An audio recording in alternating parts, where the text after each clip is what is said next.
Dennis Lin from Employee. Just a couple questions. So you said you have 3,000 trees growing and 900 are producing right now. So how long? Just a minute. So we have 1,500 growing and we will have 3,000. Okay, 1,500 growing. So how long does it take for a tree to grow from, sapling to producing? It depends on the tree. Some will begin producing in about 2.5 years. Others really don't until about 4. It's highly variable. And what's the yield on one tree? Currently our yield is 2.25 pounds of dry cacao beans per year.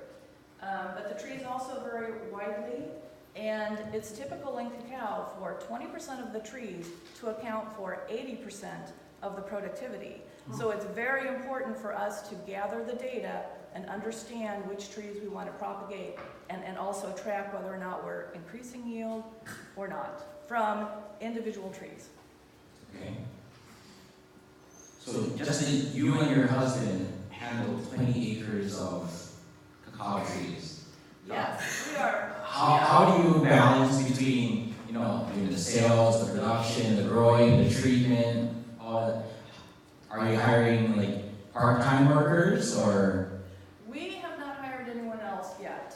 Next year we will hire our first person, and bulk cacao sales, while they don't have the most profitability, they are very efficient to package and sell.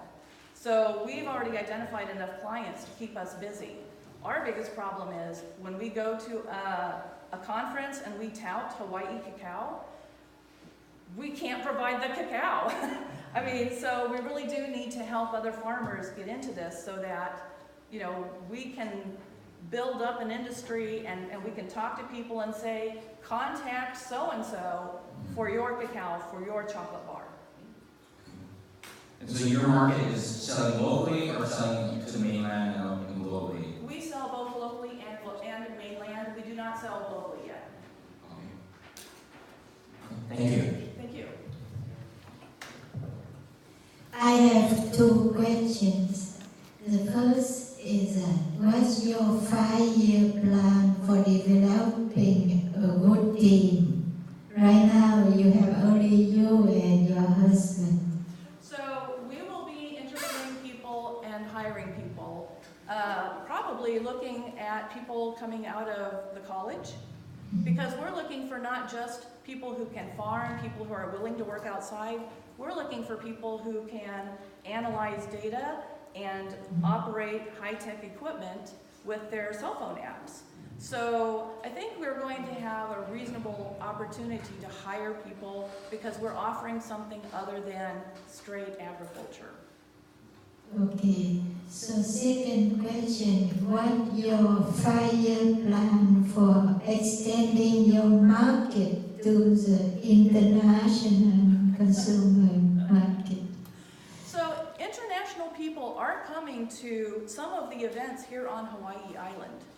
At the Hawaii Chocolate and Cacao State Organization, I go to that meeting every year, and there were people from multiple countries. There were people from South America, there were people from other countries. They're interested in buying our chocolate, so right now they're coming to Hawaii Island trying to identify people who can sell cacao to them. We don't have any plans to jet off internationally in the near future. Thank you. Hi, thank you for your presentation. I have a lot of empathy for standing up there and making those kind of presentations. What do you think the total volume of cacao needs to be in Hawaii Island or even in the state to kind of be recognized as a player, as someone to look to? So for the high-end bean-to-bar chocolate makers in the U.S., I would say we probably need about 40 million tons to start being considered viable. Some of the manufacturers that we talked to, they wanted a minimum of 2 tons a year in order to initiate a new Hawaii bar. Some said 8 tons a year. But the one that we're selling to, they're buying less than a ton per year, far less than a ton per year. So it varies on the size of the chocolate maker. But I would say if we get into the tens of tons numbers, we can begin really providing enough market for them to think about us. Yeah, not to be just a one-off experience, but like, oh, have you tried Hawaii chocolate? And really kind of all ships rising. So you said 40 tons? I think 40 or 50 tons Okay. to make people think that it's worth inquiring. Right, and some consistency there, because a lot of that is about sticking around. Are they gonna be here today, gone tomorrow, am I gonna change my packaging, am I gonna go there, am I gonna do all that? Right. What about pests? What do you think your number one concern is with that as you grow this agricultural thing? We've got that climate that makes that challenging. So the short-term pest is rose beetles. There's a certain stage when the trees are kind of adolescent where they really get eaten up because we can't protect them with the cages anymore. So that's one. The second one is black pod disease, and that can truly affect yields. That is tied to rain, it's tied to an endemic fungus in the ground. It's something that we really have to collect a lot of data on to figure out what is really the problem and what is the best solution. So that is one where our robot collecting data will be enormously helpful. Okay, thank you. Hi. So I'm going to comment on the presentation because they've already asked a lot of this and things. I thought it was great that you turned the monitor so that you could see it. So it just, showed a little bit of a confidence in what you were presenting. You had me very interested when you were talking about there's not enough cacao grown here.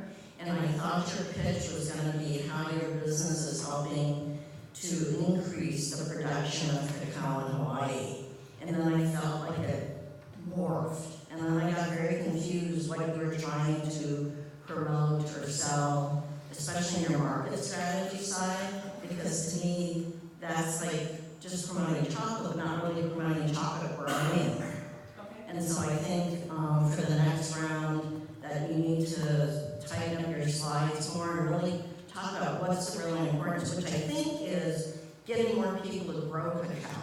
And that what I really loved is the Napa Valley of cacao. And so I think your beginning introduction could be more about, hey, let's make Hawaii this Napa Valley cacao because there's a huge shortage and Hawaii can fill that shortage.